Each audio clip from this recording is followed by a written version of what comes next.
Our next speaker, Mohan Rao, an environmental design and landscape architecture professional, is a principal designer of the leading multidisciplinary consultancy practice, Integrated Design, INDE, based in Bangalore.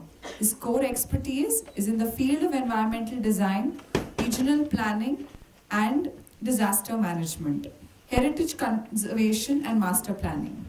He is involved in research and design programs in the subcontinent, China, France, Italy, Morocco, and Libya. He has been invited and chaired several international and national conferences where he has engaged with varied issues such as biodiversity and ecosystem services, climate change and passive design, low impact development and city planning. Mr. Rao's work has been published in several leading international and national journals and books, including the notable 1000 Landscape Architects, which features the best selected landscape works worldwide. Several of his works in landscape architecture and environmental design have also been awarded by international and national professional and peer groups. The most noted among this is the 2010 International Federation of Landscape Architects President's Award for the Asia-Pacific region. Mohan Rao is the only Indian to have been felicitated with this top award in IFLA's 62-year history. He is also the recipient of the Award of Distinction in the UNESCO Asia-Pacific Awards for Cultural Heritage Conservation program for his works in Hampi. May I now call upon Mohan Rao to please come up on stage and commence with his presentation.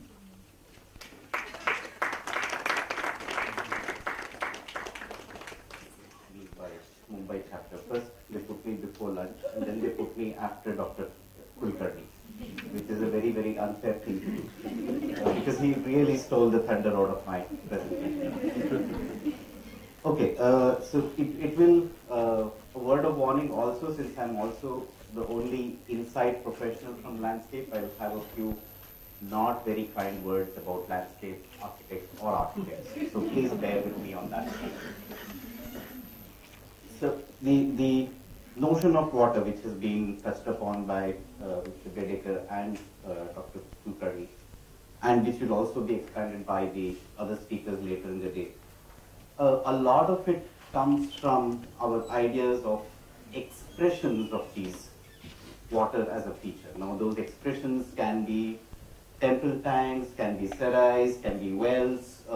They're of course works of art in their own right. What also is very interesting is that many of the times these expressions do not recognize what is otherwise embedded in the natural landscape. It could be agricultural systems, could be entire ways of dealing with the natural landscape itself, which is part of the traditional knowledge that every society has. Sometimes they're spanning across very large regions where you cannot even recognize them as even water management systems. I'm consciously not using the term water harvesting. Like Dr. Kulkarni, I have my own extreme views on that term, because it actually limits the idea of water only to human uses and houses. That's what harvesting means. And it does not look at water as an integrated part of the natural cycle, like the EV systems that we see in Tamil Nadu or the systems in Rajasthan. There are also extremely engineering-oriented systems which are completely subterranean. This is the Suranga system on the west coast, Dakshin Kannada and parts of Kerala. Most of these are not expressed outside, unlike, let's say, the step wells that are so industrially famous. Well, all this rich heritage has meant that we have now boiled down this huge body of knowledge into rooftop rainwater harvesting, dual piping system, low flow taps, and so on, to say this is how we will be efficient about it. But what this means is that we are actually doing a huge disservice to the idea of water, where you limit the notion and the idea of water to our understanding of water as merely a municipal service. As long as it comes through your pipes and you are metered, not metered, it meets your domestic demands, That's about it.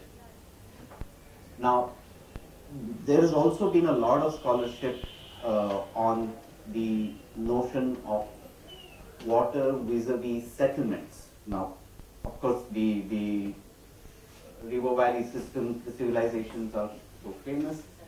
Also, many of the forts which the earlier speaker spoke about. But our idea of settlement and cities, and this is the important point for me, it's not about the relationship of water as it is expressed in, let's say, a plan.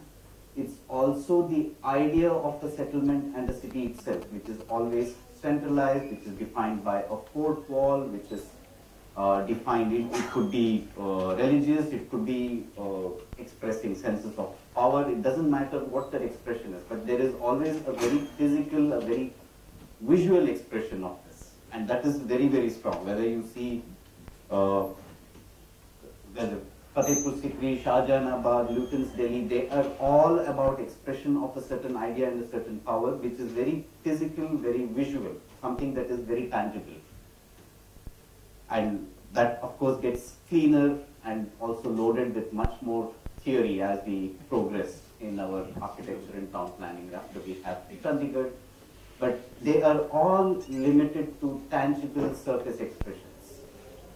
Now, this, you also have very, very, how shall I say, otherworldly expressions which have nothing to do with either the land or the people, which come from, I don't know where. I'm sorry if people know what I'm talking about, but I could not resist saying this. But what we are trying to look at is there an understanding of human society, settling of land, whether I don't want to call it a settlement or a city, but how do you settle on a land which does not always get expressed as a physical feature, not necessarily as a temple tank, not necessarily as a system of wealth.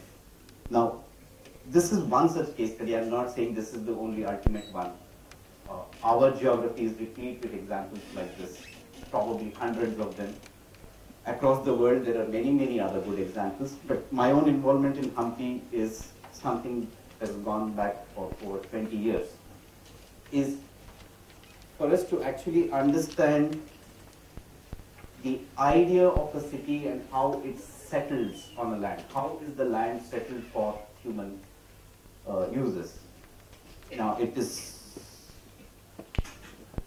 on the banks of the river Tungabhadra. This is, of course, for those of you who are not aware of this place, this used to be the capital of the Vijayanagar Empire till about the 16th century. At the time of where it put its peak, it was close to 120 square kilometers. That is the metropolitan area alone.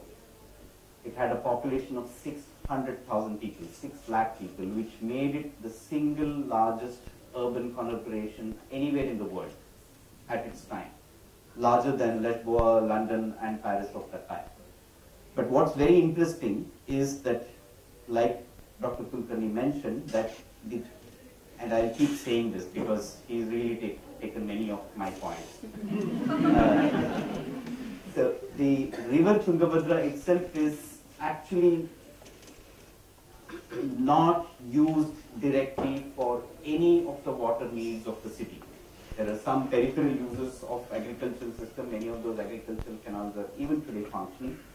But essentially the city used the river more as a spiritual setting. It was not meant as a source of water as we would imagine it today. Now, what this means also is that it's actually a very, not just a dramatic, visually dramatic landscape, it's also a very challenging landscape because you have a perennial river, you have extreme formations of different kinds of rock formations, extremely diverse lithology and the ground system. So you have a huge variation in soil conditions within a very small limited area. Also, the other interesting thing is that it receives very little rainfall. It receives actually the same amount of rainfall that Jodhpur does. Over the last 120 years, there has been immense amount of scholarship created on the architecture, the town planning, the sculptural values, the engineering systems, and so on, which is all justified, of course. But for us, the interesting thing is to understand actually not just where the palace was built or where the temple deity sat or where the fortification happened. But this has got nothing to do with the topic. It's my hand holding the gold coin. Because I've been part of these excavations. I don't own them anymore. Actually, what is interesting for us is to try and understand the relationship of the built with the natural. Why did they build where they built?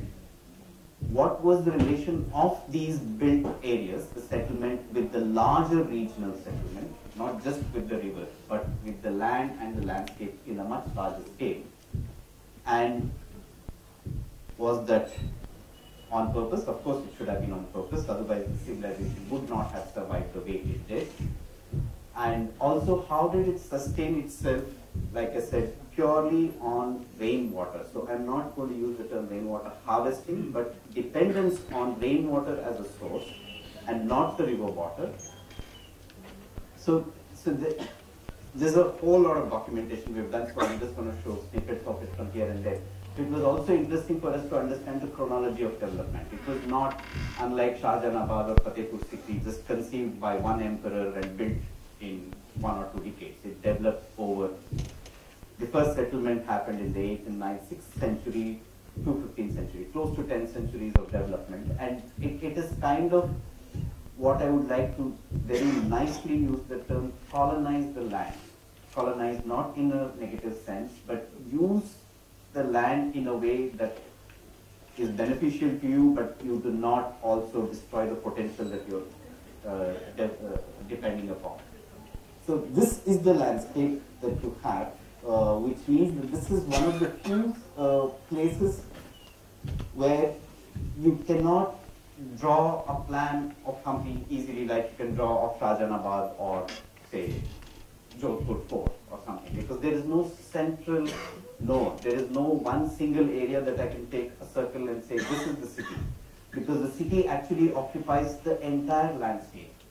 And most importantly, there is no division, a functional division, what we think now today as urban and rural. That division did not exist in many cities. I'm using Hampi only as an example, which meant agriculture was very much a very important livelihood within the city. It was not a city that was divorced from the larger region, which meant there were urban areas that were dedicated to maybe craft, maybe industry, maybe trading, but equally importantly was the idea of agriculture very much as part of the urban system. So how did they actually arrive at this? If you were to ask us modern professionals to choose a good site, we would go about doing some land capability analysis to see what is a good site, which has the best source of water, is the soil good for foundations, blah, blah, blah. And we will choose the best site to build our structures. These guys were idiots. They didn't have all these degrees, so they did not use this system. What they did was, the best land was dedicated to agriculture, which did not change for thousands of years. Even today, it continues to be the same. All the sloping lands, the hills, the boulders, and everything was what we today now call conservation areas, but essentially left without any human imprint, constructed print. And the least desirable, the one with the least soil cover, the one with larger bedrocks, which are now considered the least suitable for human development, that is the only place where the settlements happened, which meant that the potential of this land for producing food, sequestering water and everything remained unchanged in spite of 6 lakh people coming and living here. So, so there was a lot of mapping and other things that we've done that looked at not just the slopes and the hill formations and so on, but also understanding the geomorphology of the site, what kind of substructure geology exists, how did that in turn support the development of the city, and so on. Also very, very detailed investigations to kind of understand why did they do what they did, which meant, you know, looking at, for example, detailed analysis of watersheds, catchments, slopes, drainages, which all, of course, lead now to the conclusion that where they built was the best site.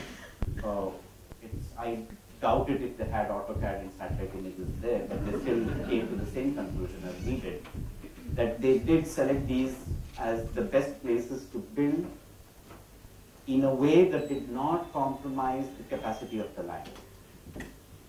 So, based on these kind of studies, what we also did was, because the starting point is an interesting story. Why did we start doing what we did? Is the ASI invited us to landscape some monuments here, which means they have a standard way of doing it. It was to create a very nice fence, put a lawn. I don't blame them because they don't have any other model. So I kind of struck this very mafia kind of deal, saying I will do this for free if you allow us to do these other studies and access these documents. But basically the idea was to kind of establish the importance of what I call non-built heritage. For us, the idea is you want to look at water management, there has to be a beautiful stepwell there, otherwise there is no idea of water. Right? So for us, it was very important to understand this relationship. And the study went on for, I think, 4-5 years. It was not a linear study, it went back and forth. You would come to some conclusion, go back to the ASI with that. There were some very nice officers who were actually very proactive, taking these into the excavation sites to test out the theories and things. So essentially what it meant was all the hillsides were covered with these kind of structures. They're not really built structures, they were little depressions created or, let's say, excavated